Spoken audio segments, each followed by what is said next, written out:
بسم اللہ الرحمن الرحیم۔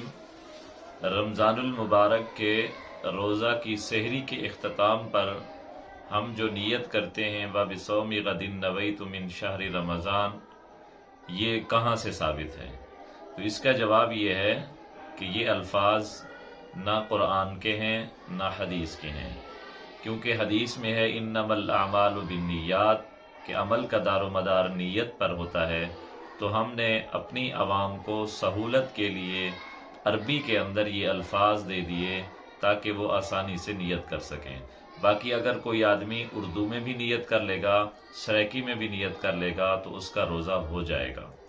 دوسری بات یہ ہے کہ رمضان المبارک کے اندر جائے کہ ہم کسی اور چیز کے روزے کی نیت کریں تب بھی وہ رمضان المبارک کا روزہ ہی ادا ہوگا۔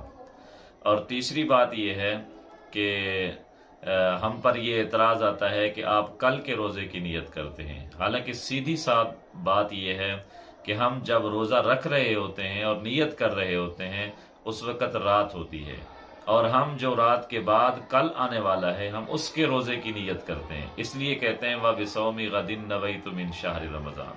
تو غد کا لفظ صرف 12 گھنٹے کے بعد آنے والے کل کے لیے نہیں ہوتا، بلکہ جو بھی اس کے بعد وقت آئے، چاہے 1 منٹ کے بعد آئے 2 منٹ کے بعد آئے، اس کے لیے عربی میں غد کا لفظ استعمال ہوتا ہے۔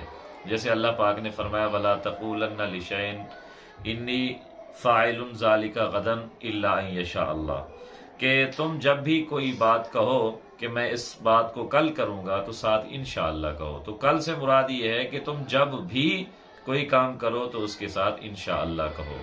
تو اس لیے ہم نیت کرتے ہیں وَبِصَوْمِ غَدٍ نَوَيْتُ مِنْ شَهْرِ رمضان۔ یہ عربی کے اندر ایک صاف لفظ ہے، اس کی سہولت کے لیے عوام کو دیے ہیں۔ اور دوسرا یہ ہے کہ نیت قرآن و حدیث سے ثابت ہے اِنَّمَا الْأَعْمَالُ بِالنِّيَّاتِ۔ اور تیسری بات یہ ہے کہ نیت دل کے ارادے کا نام ہے، لیکن اگر زبان سے بھی کر دو تو اس میں بھی کوئی حرج نہیں۔ جس طرح نبی علیہ الصلوۃ والسلام نے غسل کر کے احرام باندھ کر پھر بھی نیت کی اللہم انی ارید الحج والعمرۃ للہ۔ اور چوتھی بات یہ ہے کہ کل سے مراد آنے والا وقت ہے، اس لیے ہماری نیت بالکل ٹھیک ہے۔ اگر کوئی آدمی اس الفاظ سے نیت کر لے تو اس کا روزہ بلا شک و شبہ ہو جائے گا۔